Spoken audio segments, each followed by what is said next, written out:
কোনোভাবেই বন্ধ হচ্ছে না মব ভায়োলেন্স, যা ক্রমশই জনমনে সৃষ্টি করেছে আতঙ্ক। পেশাজীবী থেকে শুরু করে সুশীল সমাজের প্রতিনিধি কেউই পার পাচ্ছে না মব সন্ত্রাসীদের দৌরাত্ম্য থেকে। অপরাধ বিশেষজ্ঞরা বলছেন, বিচারহীনতার সংস্কৃতির কারণে রাশ টানা যাচ্ছে না মব ভায়োলেন্সের। মব আতঙ্ক থেকে নিস্তার পেতে সঙ্গে জড়িতদের দৃষ্টান্তমূলক সাজা নিশ্চিত করা প্রয়োজন বলে মত দিয়েছেন তারা। বিচ্ছিন্নভাবে আগেও মবের কিছু ঘটনা ঘটলেও জুলাই গণ অভ্যুত্থানের পর দেশে আতঙ্ক ছড়ায় মব ভায়োলেন্স। উদ্বেগজনক হারে তা বেড়ে চলেছে। কোনো না কোনো নামে এসব হামলার ঘটনা এখন এতটাই নিয়মিত যে অনেক সময় পুলিশের সামনেই ঘটছে এসব ঘটনা। একের পর এক হেনস্থার শিকার হন অনেকেই, যাচ্ছে প্রাণও। উত্তরায় সাবেক প্রধান নির্বাচন কমিশনার KM নুরুল হুদার শারীরিক হেনস্থার ঘটনায় দেশজুড়ে তোলে সমালোচনার ঝড়। এই আলোচনা থামতে না থামতেই মব সৃষ্টি করে কুমিল্লার মুরাদনগরের কড়াইবাড়িতে মা ছেলে মেয়েকে পিটিয়ে হত্যা করা হয়েছে। আবার আলোচনায় উঠে আসে মব ভায়োলেন্স। মানবাধিকার সংগঠনগুলোর তথ্য অনুযায়ী 2024 সালের সেপ্টেম্বর থেকে এবছরের জুন পর্যন্ত 253টি মব সন্ত্রাস হয়েছে। এতে নিহত হয়েছেন 163 জন, আহত 312। আইন ও সালিশ কেন্দ্রের প্রতিবেদনে বলা হয়েছে, 2024 সালের আগস্ট থেকে 2025 সালের জুন পর্যন্ত 179 জন মব হামলায় নিহত হয়েছেন। গত 10 মাসে গড়ে 17.9 জন মব হত্যার শিকার হয়েছেন, যা গত 10 বছরের মধ্যে সর্বোচ্চ। বছরভিত্তিক মব হত্যার সংখ্যা 2016 সালে 51, 2017-তে 50, 2018 সালে 39, 2019-এ 65, 2020 সালে 35, 2021-এ 28, 2022 সালে 36, 2023 সালে 51 জন। মব নামের এই সন্ত্রাসের ক্ষেত্রে অতীতের সাথে বর্তমানের যোগসূত্র রয়েছে বলে মত বিশেষজ্ঞদের। কোনোভাবেই একজন ব্যক্তি নিজের হাতে আইন তুলে নিয়ে আরেকজনকে শাস্তি দিবে, শায়েস্তা করবে, এই সংস্কৃতি বা এই বাস্তবতার পথে হাঁটা যাবে না। তাহলে আইনের শাসন বাংলাদেশে যতটুকু আছে সেটাও থাকবে না। আর নিজের হাতে আইন তুলে নেয়ার সঙ্গে জড়িতদের আইনের আওতায় আনার কথা জানিয়েছে পুলিশ। মব ভায়োলেন্স এটি কোনো মতেই সমর্থনযোগ্য নয় এবং এটি আইনের একেবারেই কিন্তু সুস্পষ্ট লঙ্ঘন। তো যারা মব ভায়োলেন্স করেছে তাদেরকে কিন্তু আইনের আওতায় নিয়ে আসা হচ্ছে এবং ভবিষ্যতেও যদি এ ধরনের কর্মকাণ্ড কেউ করতে উদ্যত হয় তাহলে তাকে অবশ্যই তার বিরুদ্ধে আইনানুগ যে ব্যবস্থা সেটি গ্রহণ করা। মব ভায়োলেন্স এখনই নিয়ন্ত্রণ করা না গেলে সমাজের জন্য ব্যাধি হয়ে দাঁড়াবে বলেও মনে করছেন বিশেষজ্ঞরা। ইকবাল অনিক, DBC নিউজ, ঢাকা। এ বিষয়ে বিস্তারিত জানাতে বার্তা কক্ষ থেকে আমাদের সাথে সরাসরি যুক্ত হচ্ছেন স্টাফ রিপোর্টার ইকবাল অনিক। অনিক, আপনার পুরো প্রতিবেদনটি খুব মনোযোগ সহকারে আমরা দেখলাম এবং যে বিষয়টি আসলে আপনিও আপনার প্রতিবেদনে তুলে ধরেছেন যে আইন শৃঙ্খলা বাহিনীর সামনেই মব ভায়োলেন্স হচ্ছে এবং সেই জায়গা থেকে সাধারণ মানুষ, অর্থাৎ মুরাদনগর যেই ট্র্যাজেডিটা হলো সেখান থেকে শুরু করে KM নুরুল হুদা, কেউই আসলে বাদ যায়নি। আইন শৃঙ্খলা বাহিনীর সামনে যারা তখন অস্ত্র সাথে রাখে, তারপরও মব ভায়োলেন্সটা হয় কি করে?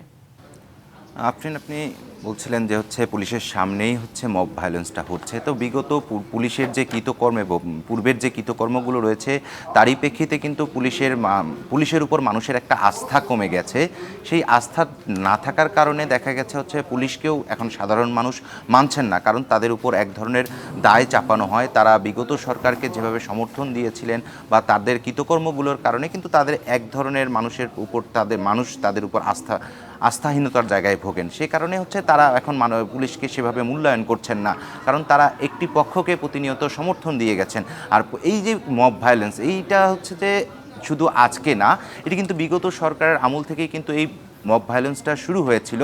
সেই সময় থেকে যদি পুলিশ বা প্রশাসন বা আইনশৃঙ্খলা বাহিনী তখন থেকেই যদি এই মব ভায়োলেন্সের প্রতি তাদের পদক্ষেপগুলো দৃশ্যমান থাকতো, তাহলেই কিন্তু এখন এই প্রেক্ষাপটে এসে সেটি কিন্তু তারা নিয়ন্ত্রণ করতে পারত।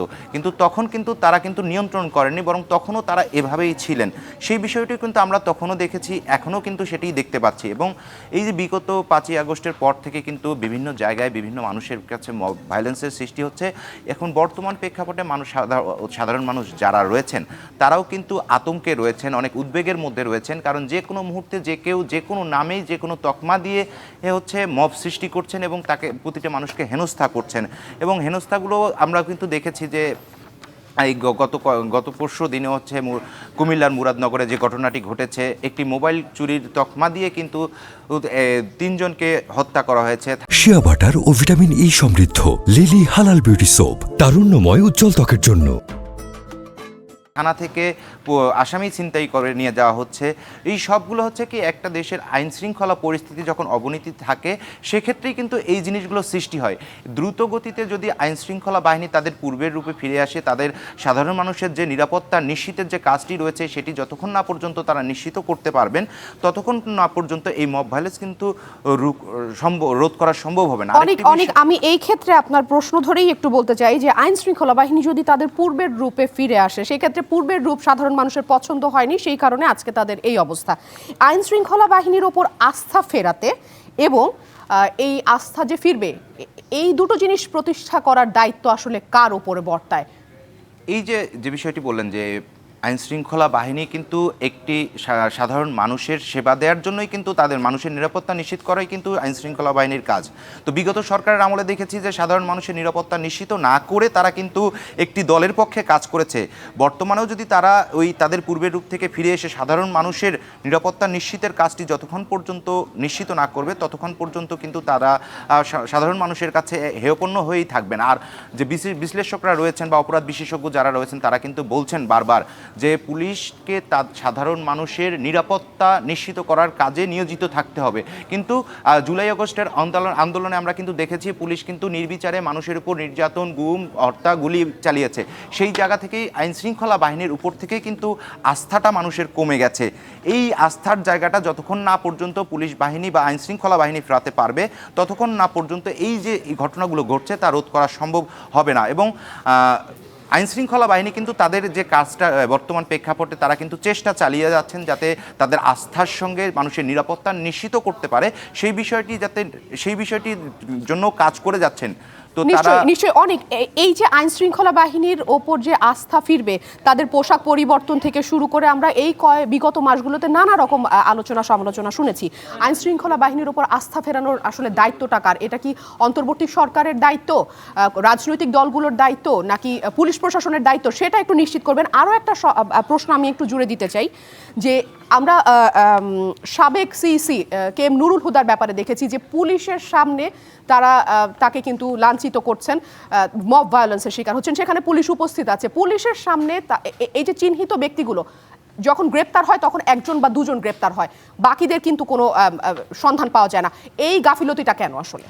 আপনি দেখেন একটা দেশের নিরাপত্তা নিশ্চিত করার দায়িত্ব শুধু যে সরকার ব্যবস্থার থাকবে তা কিন্তু না, সাধারণ মানুষ যারা আছে তাদেরকেও কিন্তু হচ্ছে এই আইন শৃঙ্খলা বাহিনীকেও কিন্তু পূর্ণভাবে তাদেরকে সহযোগিতা করতে হবে। এটা যতক্ষণ না পর্যন্ত আসবে দেশের সার্বিক পরিস্থিতি যে আইন শৃঙ্খলা বাহিনীর যে বিষয়টি রয়েছে তাদের কিন্তু হচ্ছে সাধারণ মানুষকেও আইন শৃঙ্খলা বাহিনীকে সহযোগিতা করাটা জরুরি।